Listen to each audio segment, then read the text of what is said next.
Hi ma'am ahanbꯃꯛꯇꯗ Kanglen Mumang channelna mayam taram nokchari mayam ngasi video anawung pudun lakchare mayam ngasi video sidi nga thongba oina pujare ko nga thongba se rau thongbane aduga ngahi makok achawba muga ko aduga sida ironba muga yaure sida kotna bukharam yaure ado hangam ga thongba makti na te do hangam kitang happe aina kano tawge na chauna kitang ko maina haidi ya munda bida habol hai tare ne ai sang ga dum sa pa me ba ado sumain si leire ado mayam support tawdu bi channel sing support tawsen biramo like share subscribe dong tawsen biramo ado di mayam hauna ba tawjarage mayam meeting time na se ado di mayam sing tang thakke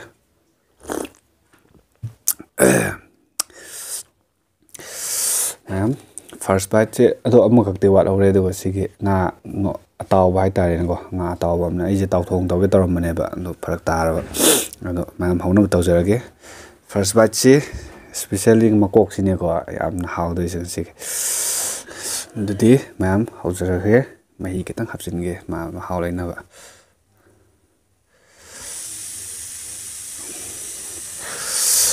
first bite how se is sidi is ngai e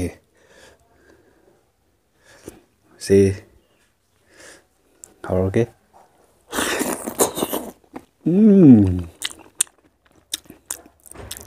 makok hanu ro selak ke hai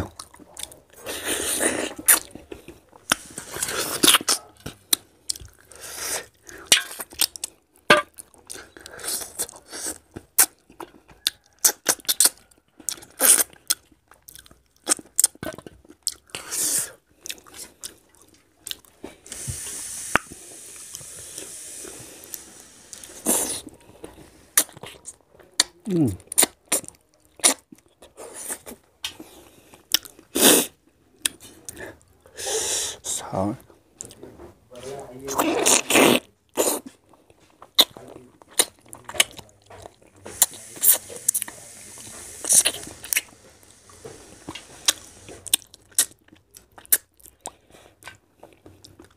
cái con gì vậy phải hỏi à ngày mà cô sẽ đi xem cha càng khăn như nào ạ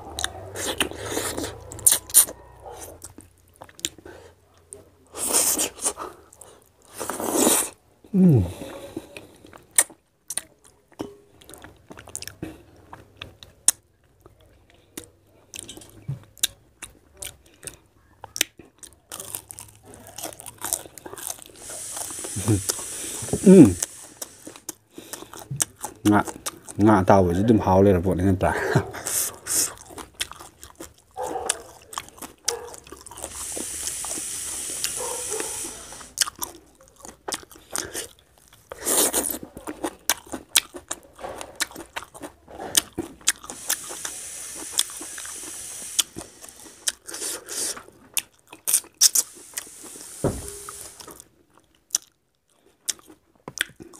makok am na gram cha kilo makai me ata makok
makok cha bên máu chứ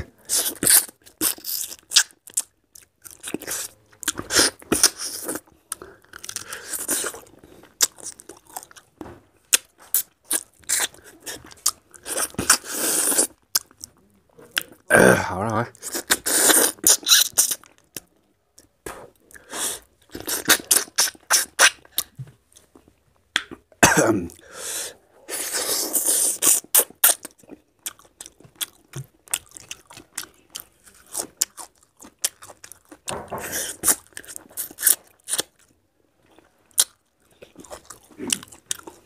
Kena raugi mako.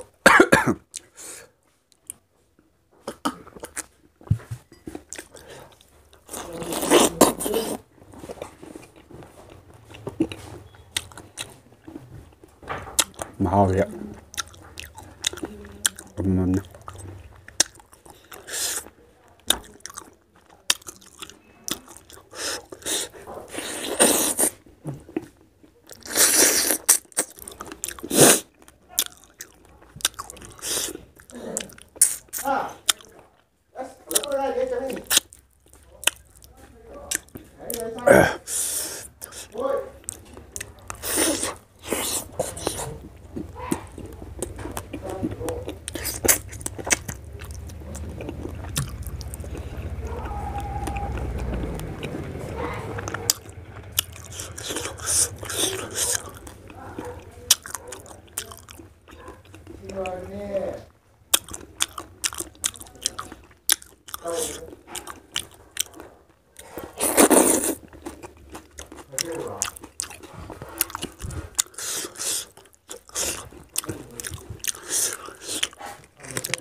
Hangam kìa. Hangam. Bay barabar pat pada.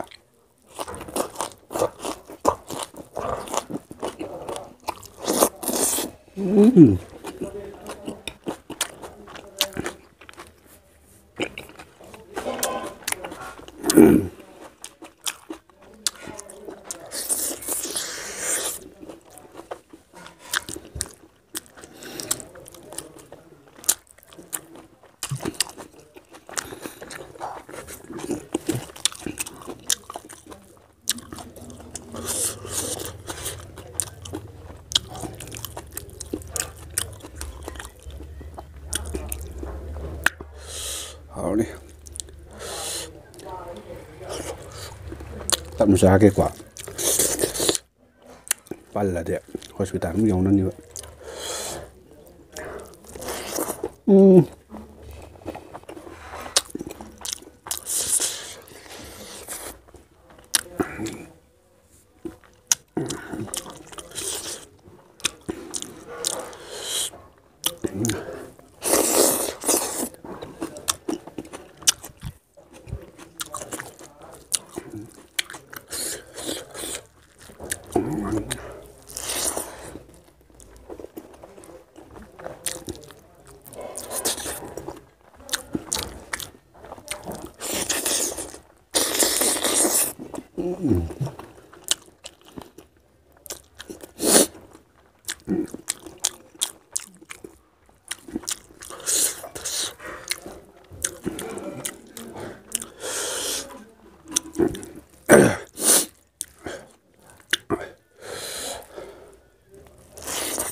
Nggak tahu kalau udah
이런 하우리 동범 이런 범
Matuan way tawde hawe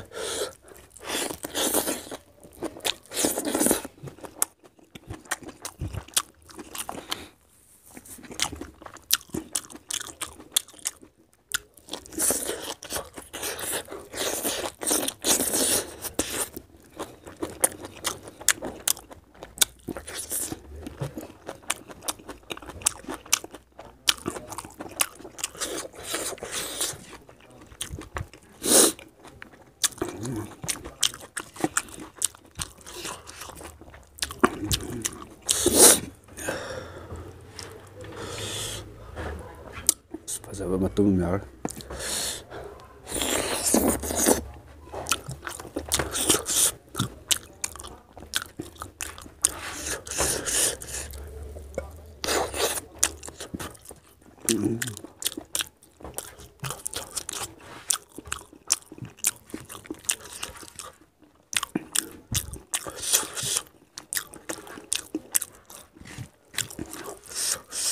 Maruzilha.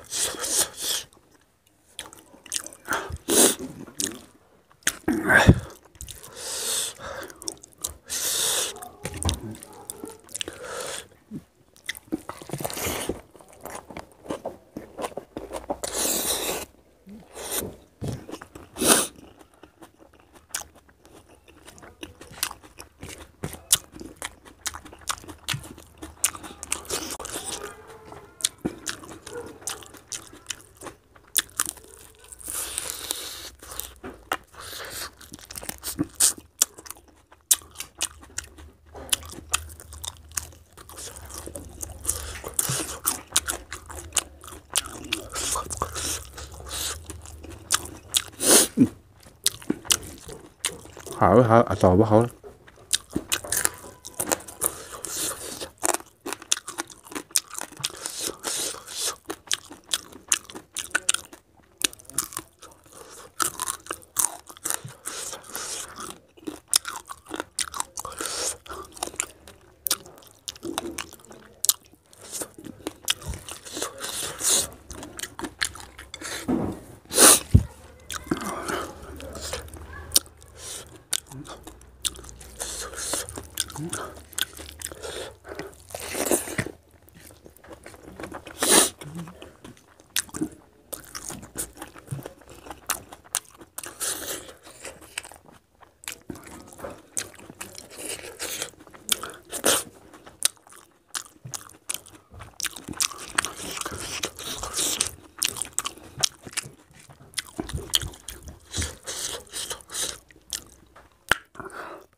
आलू का चना दे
ꯑꯁ ꯐꯖꯅ ꯆꯥꯔꯦ ꯁꯤꯠ ꯅꯥꯜꯂꯦ ꯁꯤꯃꯗꯤ ꯂꯥꯏꯒꯤ ꯇꯥꯔꯦꯀꯣ ꯑꯗꯨꯗꯤ ꯃꯌꯥꯝ ꯉꯁꯤꯒꯤ ꯂꯣꯏꯁꯤꯟꯖꯔꯒꯦ ꯃꯊꯪ ꯚꯤꯗꯤꯑꯣꯗ ꯑꯃꯨꯛ ꯃꯌꯥꯝ ꯎꯅꯁꯦ ꯃꯌꯥꯝ ꯁꯞꯄꯣꯔꯠ ꯇꯧꯕ ꯀꯥꯎꯒꯅꯨ ꯂꯥꯏꯛ ꯁꯤꯌꯔ ꯁꯕꯁꯀ꯭ꯔꯥꯏꯕ ꯇꯧꯁꯟꯕ ꯕꯥꯏ